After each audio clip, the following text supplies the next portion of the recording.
Hey party people, PandaBrady here.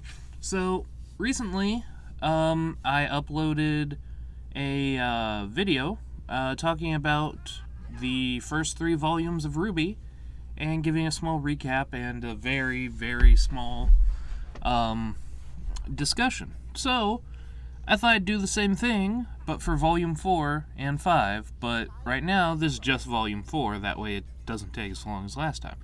Anyways, so volume 4, we start out on the Dark Continent where we see the Grimm birthing pools.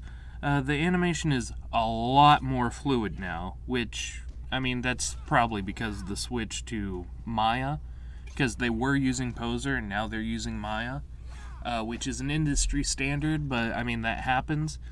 A lot of stuff happened at this time where, after Monty's death, there was a lot of changes.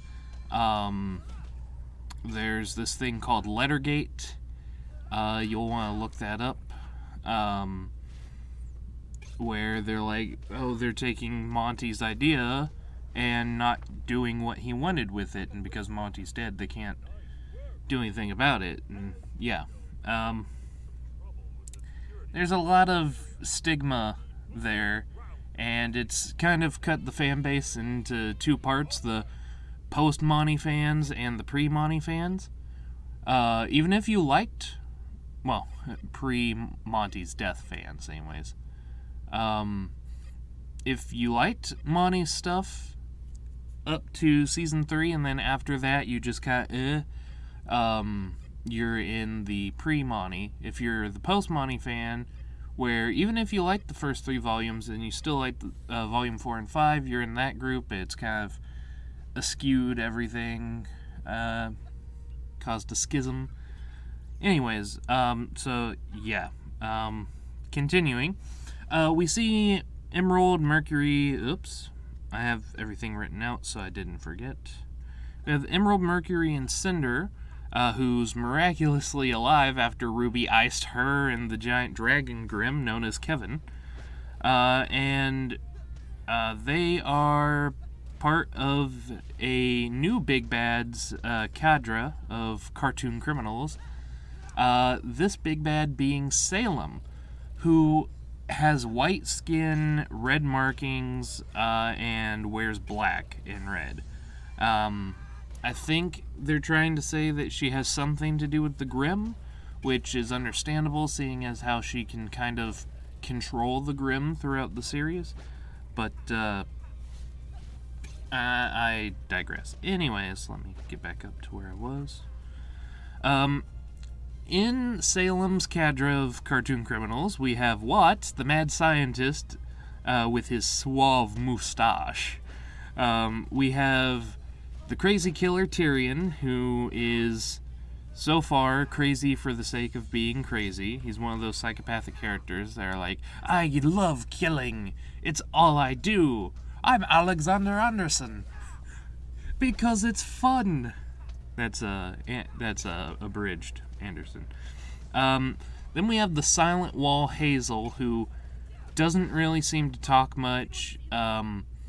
He looks kind of intimidating because he's this big guy that is silent, and usually, this being an anime trope here, we've got the crazy person, the science person, the strong person, and the girl person, followed by the leader, who's usually a mixture of everybody. But yeah, that's kind of what we have here with Salem's whole group. Anyways, as much as I love the baddie setup here, the results are a little bit of a letdown. More on that later as we reach each one.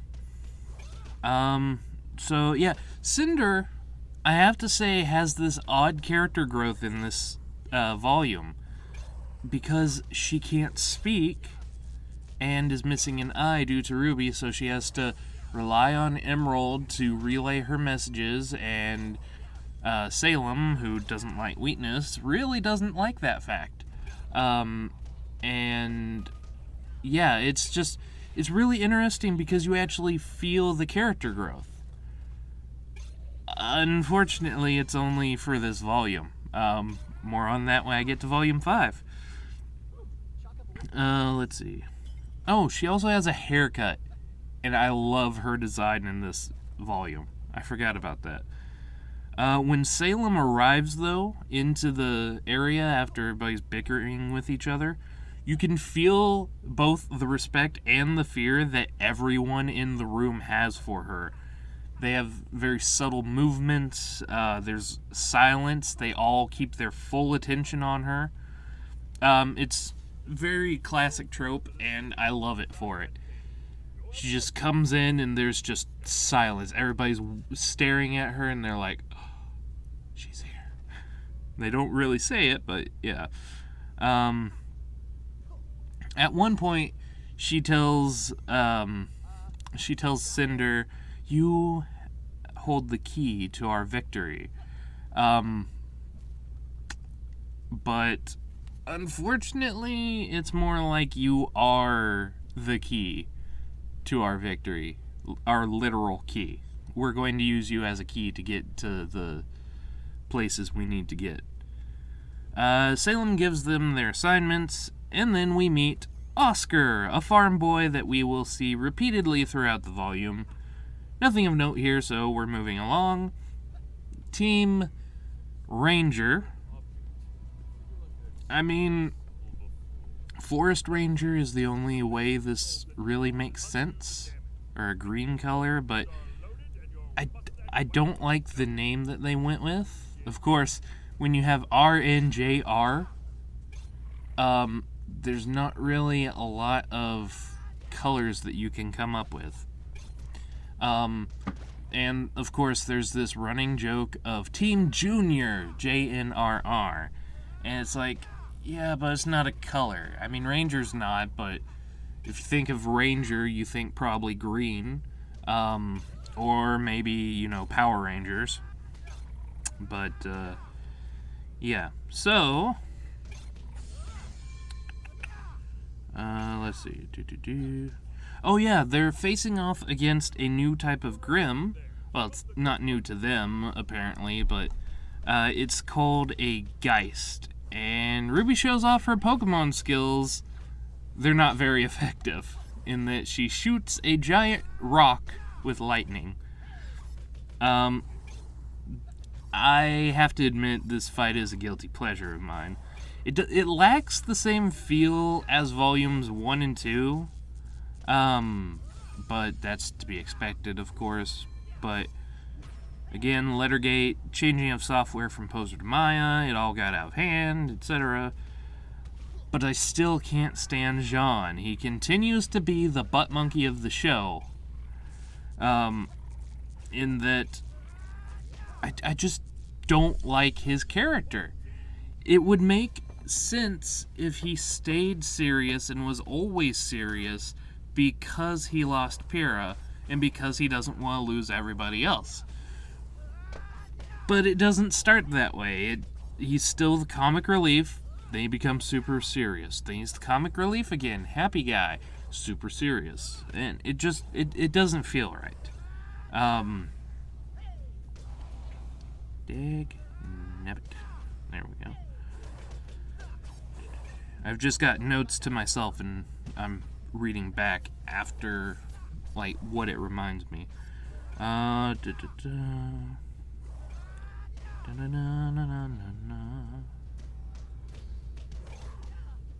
I put here, you'd think hearing that his girlfriend died and going on his revenge quest would change him for good, but no.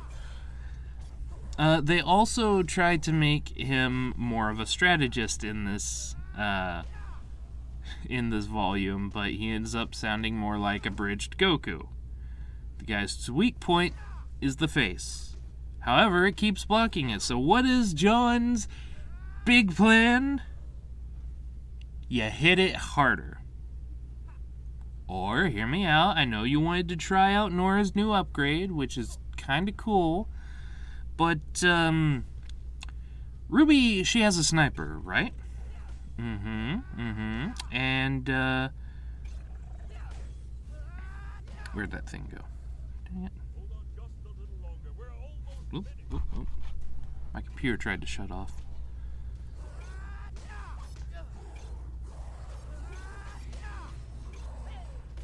Okay. Rwby has a sniper, right?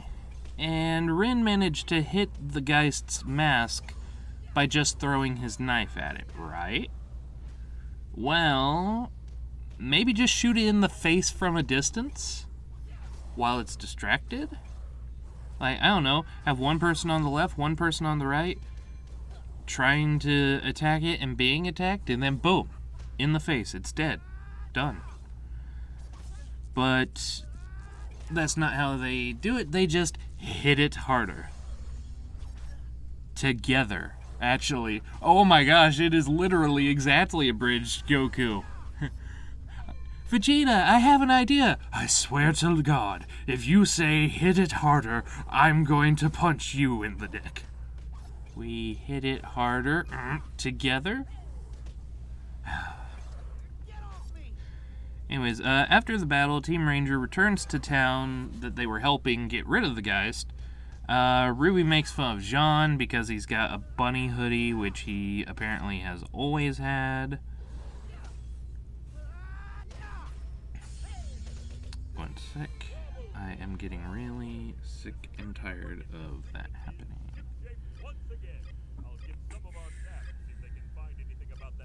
Yeah, he's always had the bunny hoodie.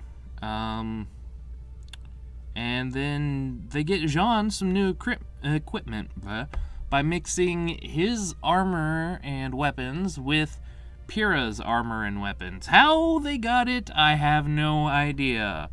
And Barb, I love you, but it's a cartoon is not a good reply to have for people that are this into a show. It's not funny. It's kind of belittling. It makes us think that you don't like the fans.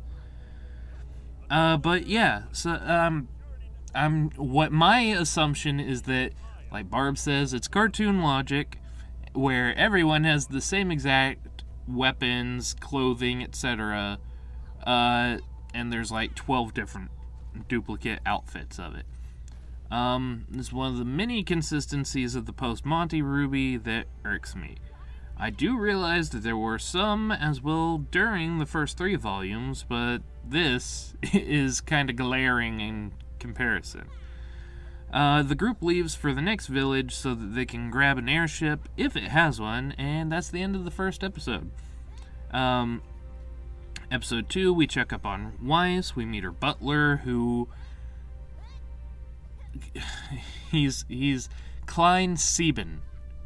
Those of you that don't know, in German, Sieben, or Sieben, is 7. So... yeah, he's the 7 dwarves, and apparently that's even his semblance. His special power is split personalities with eye color changes, and it's like, that doesn't really feel like a semblance. You probably couldn't hear me. I'm like, that doesn't really feel like a semblance. That feels more like a, mental illness, and you guys are just saying, oh no, it's a superpower. Yeah, it's a superpower. It's fine. It's fine. We meet her brother Whitley, and then we jump back to Ranger. The village they were going to, Shion, is destroyed thanks to bandits and Grimm, and a huntsman tells them before he dies that... wait. Oh, no, yeah. A huntsman tells them about the bandits and Grimm before he dies. Rin sees some foreshadowing. Oh, yeah, I forgot. He sees some stuff and he's like, but he keeps it to himself. It's like, yeah, that's some glaring foreshadowing.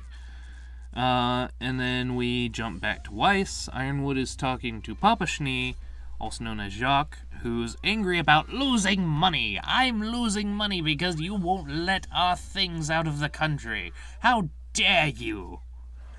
Sir, I'm just trying to think of the safety of everybody. For all they know, the last thing they saw, our robots were attacking Vale. They could think we're trying to start a war. I don't care! Money, money, money! It's like, geez, Mr. Krabs. I'm Mr. Krabs, and I love money. I can't do that scream. I wouldn't anyways. That would peak the mic terribly. So yeah, Ironwood invites Weiss to the Atlas Academy, and then leaves. Papa Schnee talks about a charity ball, and wants Weiss to sing for them for PR reasons, basically. His whole thing is like, I want you to sing for them, to show them that our family is still on their side. It's like, screw you, buddy. She was there, and she knows what's happening. And she tried to help, and you're like, no, we're not going to help. Pah. Faunus. Ha. I'm the good guy here. I think he actually says I'm the good guy in one of the later parts, but yeah. So we go back to Ranger. Rwby thinks she hears Pyrrha in a dream. She wakes up, and it's just Jean who's watching a video on loop for training, which it's like 4 swings, and then she's like, okay, assuming you're not cheating, we can take a break. And I'm like, it was 4 swings. What the? Okay, if you say so. And then we jump to episode 3. Episode 2 was kind of short. Yeah, this is Rwby. Get used to it. However, that being said, I've noticed that they have random lengths on their episodes, so some could be like 5 minutes long, others could be 30 minutes. It just depends on the episode, really. Okay, so, now, where's everyone? Oh, yeah, now where's everyone's second favorite kitty waifu? She's on a boat. I'm on a boat. I'm on a boat. She's on a boat and paranoid. Wait, I put Blake. Okay, you're not, but you are. Oh, right. She's like, I'm not paranoid. And I was like, okay, you're not, but you are. Foreshadowing appears. Then we're over to Yang. Foreshadowing for later in that episode. Yang looks like she's been sitting around watching exposition news. God, don't you love in cartoons when there's just poof, exposition news? We're here to tell you everything that's been going on since you last left off. Oh, hey, Bernie. I forgot about that. Yeah, Tai Yang is Bernie, and it's glaringly obvious. What's that? A new arm for Yang from Ironwood. Oh, she doesn't want it. A broken glass triggers her. Is that a character reacting to the change in their character? Yes, Volume 4 actually does it. Hurrah! Does it last long? Hooroo. We'll get back to it. Yeah, I had written that part out a while ago. I forgot I did that. Yeah, so she gets a new arm and she's like, I'm fine for now. I'm gonna try it later, I guess. She breaks her glass and it reminds her of Adam cutting off her arm, and she's like, and I'm like, yes, thank you. This is the kind of thing that should trigger her. Even going to punch something should trigger her. But again, we'll get with that later. Back to Boating Blake, who is now fighting a giant dragon Grimm. Lucky for the Sunny Bee shippers. God, I hate that that's what they go with. Sunny Bee. Because it's Sun and Blake, and because it's Bumblebee when it's Yang and Blake. Sun is there to help save the day. After a nearly blatant ripoff of Final Fantasy VII, I kid, but it is kind of a homage to Final Fantasy VII Advent Children. The ship rams the Grimm and blows its head off with a giant cannon. Blake is less than pleased to see Sun, for whatever reason. Like, after the fight, she slaps him. And the writers kind of do this. They flip-flopper more than a stack of pancakes. I'm scared, don't follow me. No, I need help. No, I'm scared. No, I need help. I need help, but I don't want to ask you for help. And it's very... It feels like the writers got into a rut, and so they just kept redoing the same dialogue over and over. Not saying I could do better. No. Have you seen my fan fictions? Good. Ugh. That being said, I'm working on an actual book, and that I put a lot more time into than my fan fiction. So maybe I could write better if I were putting time into it. But of course, this is a RoosterTeeth production. They have to rush out everything pretty quickly to get all the animation done, the voiceover, etc. So I'm not going to harp on it too much.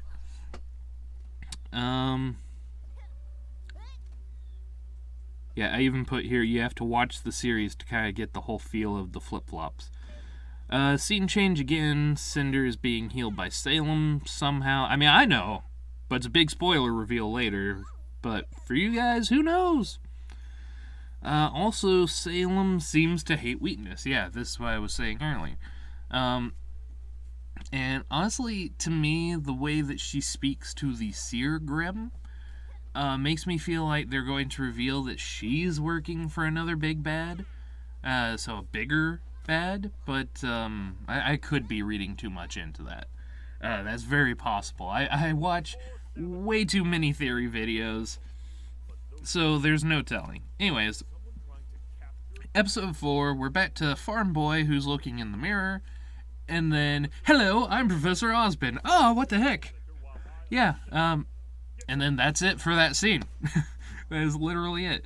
I figured there'd be more. How's Yang doing? Nightmares about Adam? Yeah, fudge him. Why did I write it like that? Looks like Ty has some old friends over, like Port and Ooblik, and they're all talking to Yang, and then Ty says something that I was like, whoa, Ty, low blow there. He says something about her, like, losing more than a few brain cells, as you can see, or something like that, in regards to her getting her arm cut off. And I was like, whoa, okay, that was a little too far. And she's just like, you jerk, and punches him playfully on the shoulder. And I was like, oh. Well, they share some laughs, she gets some advice, and then she heads to bed. Back with Ranger, on the road again, with Crow trailing behind them. They stop at an inn for the night. Crow meets with Raven. They give some backstory between Raven and Crow, but again, it's tell and not show, which is a big problem. But, I mean, okay, to be fair, a lot of people that have this criticism are used to shows like Bleach, Naruto, other anime, where they will take entire, like, episodes to arcs to flesh out the backstory before a big reveal shows up. Whereas this is 14 episodes to get across the story they want to tell for that volume and be done with it. They don't have time to just jump off to the side and be like, oh yeah, by the way, this is how this happened. This is young Crow, this is young Raven, this is young Ty and Summer, and how they became friends, where they came from, etc. No, they can't do that because they have a time limit. Unfortunately, it sucks. I know, but you just kind of have to live with it sometimes. Back to Yang, she's wearing her new arm, which, I mean, that's kind of a sudden jump, but given what happened in the at the beginning of the episode, it makes sense. However, her just being right as rain with it right away does not make sense to me. I had to get some water.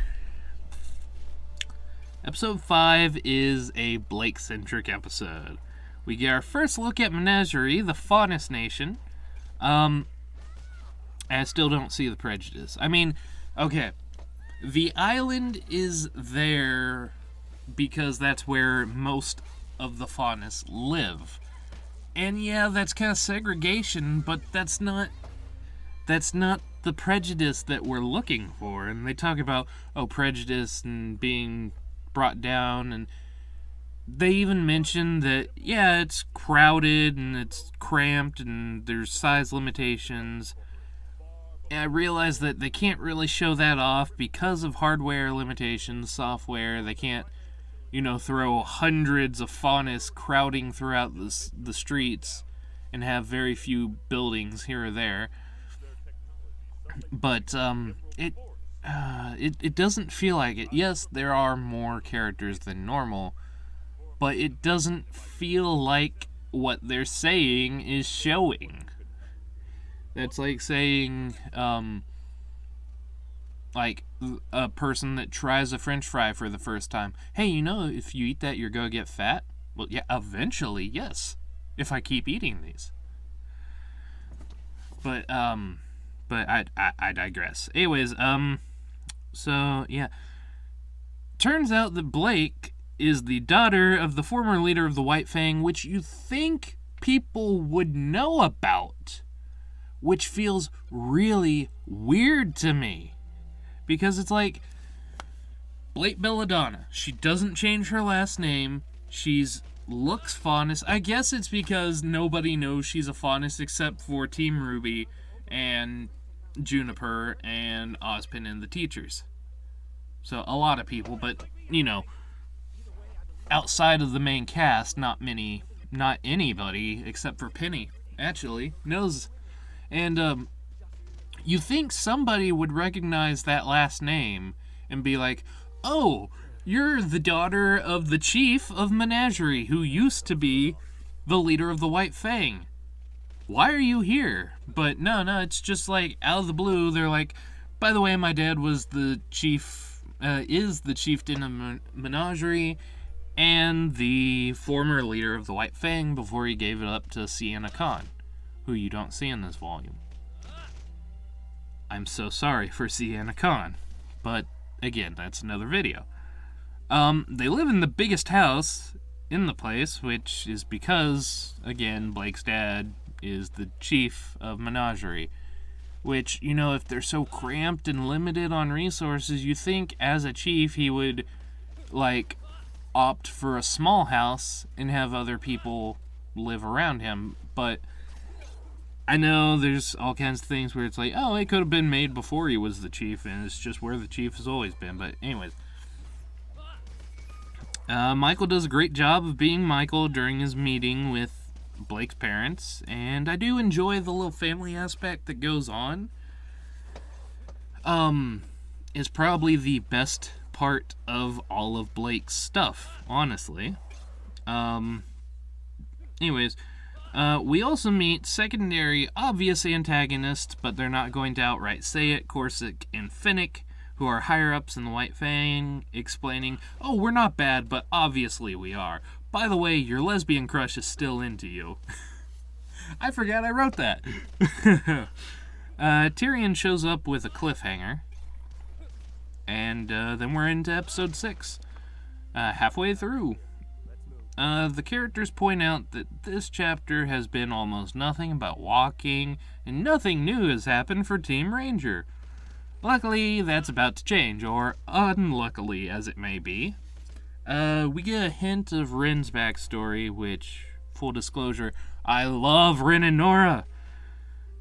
Too much. I love them too much to say anything bad about them. For the most part. Back to Weiss's story, where her voice is swapped out for Casey Williams's, as she sings for a stadium of Atlas people, which, I like the songs. I'm not gonna lie, the soundtrack was a big pull for me getting into Rwby. The soundtrack and the fighting were what I came for, and then I stayed for the story and the character. And now I'm kind of back to just there for the soundtrack. And some of the fights, but not all the fights have been what they were. That is because of production-wise, they started writing around the fight scenes where the writers will write into the fight scenes and think that stuff is cool, but then it'll get handed off to an animator, and there will be teleportation going on, and I'm gonna skip that for now. We have a party, and Weiss loses her temper after hearing some partygoers talk poorly about Vale and the other kingdoms. She loses it, and she loses it so badly, she accidentally activates her semblance, which summons a Grimm, basically. It's not actually a Grimm, but it's shaped like a Grimm. Luckily, Ironwood kills it, and is like, no, I'm totally with her, you guys are a-holes. And then we jump back to Ranger. This is where the volume gets a bit closer to the Monty era of things, and has Tyrion appear for a fight. This is also where people start noticing issues with the fight scenes that started in Volume 3. Tyrion is here to kidnap Rwby as per Salem's orders. He doesn't tell them that, just that he's there to kidnap Rwby. And he shows that he is much more than a match for the entire team, even with a powered-up Nora. Luckily for Team Ranger, Crow shows up to give them a hand, and even then, Tyrion doesn't leave until the next episode, when he gets a stinger cut off. But yeah, so Crow shows up, that's the end of that episode. Episode 7, we should check out on Oz's new car. I mean, Oscar. Who is fighting with the fact that he is the new Ozpin. Next we jump to Weiss, who decides to run away after being slapped, reprimanded, and disinherited by her father. Oh, and Whitley is a manipulative asshat that will probably be part of Salem's cadre in Volume 6. Please let me be right, it makes too much sense. It really does. I know several other people that are like, just let him be a bad guy so we can see him get beat up.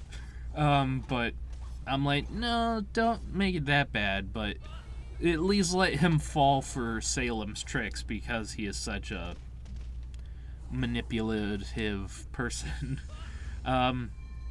We jump back to Tyrion versus Ranger and Crow, and even with Crow's help, Tyrion proves to be an able fighter. He's even able to disarm Crow and keeps him on the defensive throughout most of the fight. Luckily, Crow, unlike Rwby, is decent without his weapon. He throws a few punches, throws off Tyrion, and Tyrion's like, ow, you punched me in the face. I'm gonna get you. Fine, get your sword back. Let's see how this goes. But he doesn't say that, of course, but yeah. Rwby and Crow team up and manage to scare Tyrion off after Rwby cuts off his stinger, but not before he manages to land a hit on Crow, which poisons him. Then we jump to episode 8. Crow has explained everything off-screen to Ranger, what's going on, and then they shortly summarize it again, even though the viewers up to this point should know what's going on.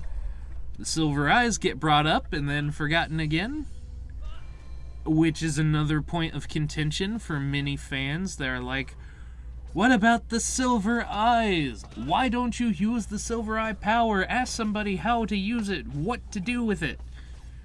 And it's very, very annoying because they're like, you have silver eyes, you're special. Okay, in what way? Let's put a pin in that. I'll get back to it later. But for now, this. It's as you can tell, it's very annoying to me. Jean finally shows some of that character change that should have been present from the beginning. And then we get an impromptu World of Remnant about the gods of Remnant. Two brothers, Miles and Carrie. I'm joking, don't crucify me. The Dark Brother made the Grimm. The Light Brother didn't like that his brother kept breaking things, so they teamed up, made humans, gave them relics, and then left Remnant. The Light Brother created everything in the world. The younger Dark Brother was like, I don't like that you make things that I can't. I'm gonna make these Grimm that will destroy everything that you create. And the brother's like, look, I'm tired of having to recreate everything. Let's just make something together and just leave it be. And they're like, okay, yeah, let's make humans. And then this is another one of those weird things that feels like it wasn't meant to be in the story until later. This is where they explain about the relics. So, when the gods made humans, they gave them 4 gifts: knowledge, creation, destruction, and choice. However, they didn't just give them the abilities of that, they gave them artifacts known as relics that literally hold the power of that within them. There's like a lamp of knowledge, and then we haven't seen the other ones yet, but there's obviously creation, destruction, and choice. And the way that you get them is that they are locked inside of a temple that can only be unlocked by one of the maidens. The maiden that is specifically meant for them. And this is where the whole thing about the maidens probably being like, oh, if you gather all 4, you're going to have power like a god if you have all 4 of their powers. But no, they're just glorified keys, which really dampens the effect that being a maiden should have. But yeah, you get to a temple, you have to have a maiden, they open it up, you grab the relic, and there you go. The maidens were, of course, in one of the World of Remnant things, explained that an old wizard enjoyed the company of 4 young girls, gave them all of his magic, and yeah, it's a continuity error that I hope they deal with in the future. Because, like, if he gave them the power and it's because of them that they can get into these temples with the relics, it's like, then wouldn't that mean that that old man is a god? The god of light or something? Or maybe it was like later on people designed a gate. Anyways, I'm not going to sit here and focus on that. Let's continue. We jump back to Blake. She apologizes to her father, gives a little backstory on how she joined Adam's splinter group. Literally, she just ran off because she was tired that her parents wouldn't fight for Faunus rights. And then, oh, well, I don't like Adam anymore. Let me run from him. Oh, well, he followed me to Beacon. Let me run from there. Oh, well, I'm back here and people are trying to assassinate me. Oh, wait, no, that's not yet.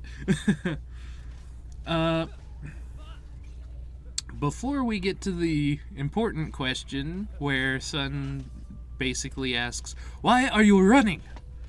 Or not Sun, Gira, Blake's father, asks why she runs, and Sun ruins the moment by accident, and then we jump back to Ranger. Crow reveals that his passive semblance is bad luck. He has an aura of bad luck. It's not necessarily bad luck to him, it's just things around him, which is why he was following Ranger from afar, and he mentions that it helps in a fight because that makes his enemies have bad luck, but it also hurts people around him, which a lot of people read into that as being how Summer got killed. So yeah, let's see.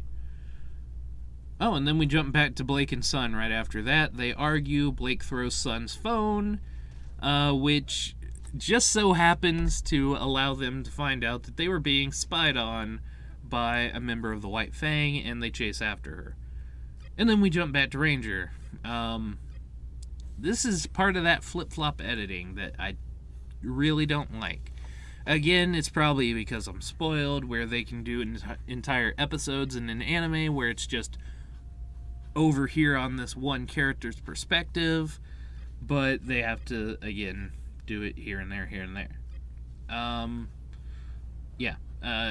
the poison starts to take effect to Crow, and they have to go find a doctor. Episode 9, we start with some training with Yang, who's doing remarkably well. She's not, hesitating or anything. It's like what happened didn't affect her, and it's just really weird because they mentioned that they've been training for weeks, but I still feel like there should be some kind of like PTSD with that. I mean, you lose your leg, you get a fake one put on, and you're still going to like every now and then have some like ghost movement or whatever it's called.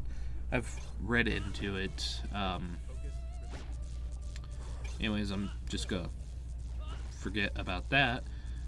Tai tells Yang not to use her semblance as a crutch, and that she needs to start thinking before she acts. Then we get some backstory about, well, not backstory, just some talking about Raven, where he's like, oh, you're just like your mother, but I'm glad you're not all like your mother. And it's like, show, don't tell, but okay, whatever. I realize that, again, it is time constraints and stuff like that. But yeah, we jump to Weiss, who is training with her semblance, and Whitley earns his fandom nickname as Shitley, which I think Witless would be better, but I mean, that's just me. Then we jump back to Blake, who's chasing down that White Fang member, who turns out to be Ilya, Blake's old and trusted friend, who has a lesbian crush on her, but we won't reveal that until next volume. Yeah, I put, well, more than a friend, but we'll get to that. She's a chameleon fauna, so she changes random colors depending on her emotions, and she injures Sun. Even Sun is like, wait, she doesn't look like a fawn, and then he gets hit by her after she changes color. Finishing the circle, we jump back to Ranger, and they're carrying Crow and have to pull a Fellowship of the Rings. We must go through the path of Herodotus. No, let's go under the mountains. Let's go through the mines of Moria. My cousin Balin will give us a royal welcome. So yeah, it's like, we have to go over the mountain. No, it's too dangerous, especially with Crow like this. We have to go around the mountain. Okay, fine. Let's split up. We'll go this way, you guys go that way, and if we manage to get there first, we'll send some help this way. Okay, that sounds good. So yeah. Rwby and John take Crow down to Kuroyuri, while Rin and Nora go up the mountain pass. Episode 10, Oscar leaves home, he goes to a train station, he meets Hazel. Hazel gives him a free ticket, Fonzie style, as I put it. Literally, he hits the machine just right, and boop, out comes the ticket. And he's like, don't let a little thing like that stop you. But, if... let's just say if Hazel knew who Oscar was, he probably would have killed him right then. We hop back over to Rwby and John, and after some talking, we get to see Rin and Nora's past. Rin was a happy child with a father who was a hunter but not a huntsman, and Nora was a street rat. Then we pop back out to Rwby and John, and they hear a Grimm off in the distance. Rwby starts to feel guilty for dragging everyone into this. John says it's alright because they wanted to help her. Then we jump back to the flashback, and Rin's village is under attack by the scariest looking Grimm I have ever seen, the Nuka-Levi. I hope I said that right. I love the Nuka-Levi. It looks terrifying, but it is so awesome. It's too bad it really doesn't seem like it should have been as scary as it was. It's got stretchy arms, a horse, 4 legs, and a demon imp thing body. And you think that that would sound terrifying, and it is terrifying looking, but it's got these jittery motions and attacks that just really make it not seem that much of a problem, to put it simply. Rin's mom gets I put Aaron Yeagered. That's not what happened. She gets a roof dropped on her by the Nuka-Levy, but we see that like just off screen. We see the roof collapse, and that's the last thing Rin sees before he wakes up. And then Rin's father gives him a knife and goes to get killed by the Nuka-Levy. This is where Rin and Nora meet officially, and Rin activates his semblance for the first time, saving them both from the horde of Grimm, because Rin's semblance is to mask people's emotions, and since Grimm apparently can't see, they only see negativity, they overlooked Rin and Nora under this house. Back in the present, Rin and Nora come up to a cave and realize, oh crud, the Nuka-Levy is still around, and it's headed straight for Rwby and John. Episode 11 starts, and Cinder is practicing against some Grimm, including one-punching a Barangel, which is a gorilla Grimm that we see in the trailer for Volume 4, which gave Rwby a pretty hard time. Salem acts like Palpatine here, as mentoring Cinder in a condescending way, and it feels like it's only a few steps away from, good, let the anger flow through you. The dark side of the Force. Blah, blah, blah. Something, something, something. Dark side. Something, something, something. Complete. Then we jump back to Yang, who has spray painted her new arm and a new Ember Celica to match her yellow motif, of course. She uncovers her motorcycle and begins her adventure to find her mother. Wise finally sneaks away in all her clacking high-heeled glory, thanks to her butler Klein. Along the way, she listens to Ironwood arguing with her father, and it turns out that the kingdom will close its borders in a week. Back in Menagerie, Sun has been patched up, and Blake reveals that she left because she doesn't want others to get hurt. So, stay and help against the Grimm and the White Fang, right? Or run and hope they come after her. What? Yeah, that was another thing I didn't get about Blake's character. She left in Volume 3 because she didn't want the White Fang and Grimm to be there. But the thing is, they would have been there without you. Why is this your arc? I even put that here. Anyways, it turns out Ilya's phone, which they managed to get off of her, has all of Adam's plans, and he plans on taking over the White Fang and destroying Haven Academy, similar to Beacon. Suddenly, we shift from that to Rin and Nora running to find Rwby and John safe and sound. Or not. Rin and Nora's negative emotions affected the Nuka-Levy, and it shows up. Episode 12, No Safe Haven, Rangers having difficulty with the Nuka-Levy. It's literally throwing them around, even though you can't really see it, you just see them kind of getting tossed into the air, and then tossed into the courtyard of Kuroyuri, the town, the village that they're in. The fight is awesome, but there's a lot they could have done, but of course, I love it so much, but it's only because of the growth between Rin and Nora.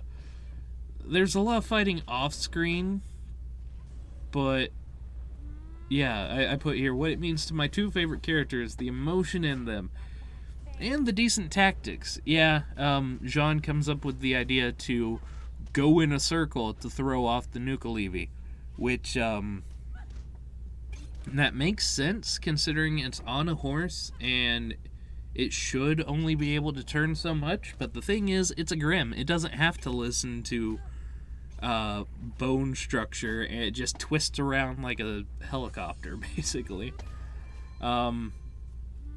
And, of course, this is possibly the strongest Grimm encountered so far, other than Kevin the Dragon, of course.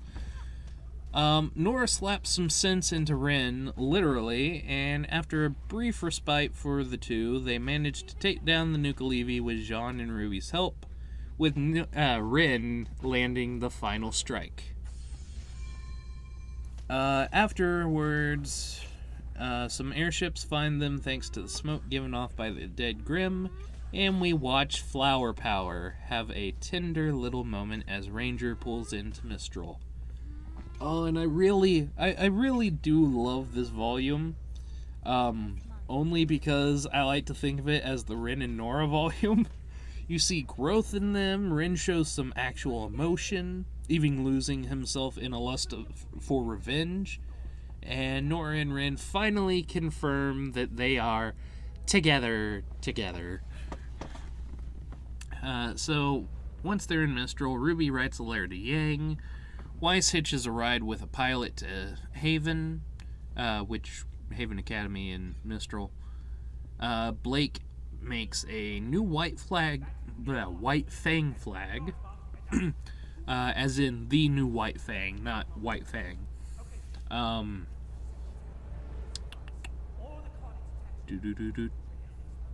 Oh, and Yang hangs out on a boat with her motorcycle. Remaining members of Juniper get to rest a bit. Oscar arrives at Mistral via train, and Cinder burns a fake Rwby while she's training.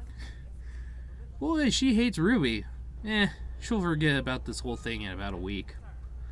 Watts is working with Lionheart, the headmaster of Haven, and Oscar meets Crow at a bar after the credits. Yeah, the one of the bad guys is actually working with the headmaster, because the headmaster is supposed to be the Cowardly Lion, and he's working for Salem because he doesn't want to get hurt, basically.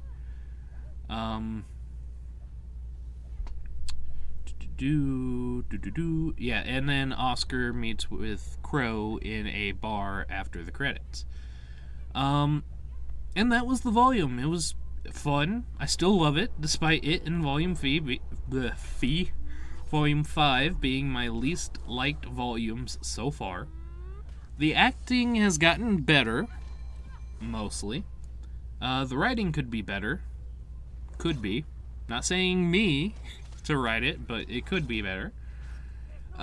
Editing seemed to be all over the place, but then again, as I've said throughout this, I'm spoiled with anime where an entire episode focuses on one character, then they move on to the next one in the next episode.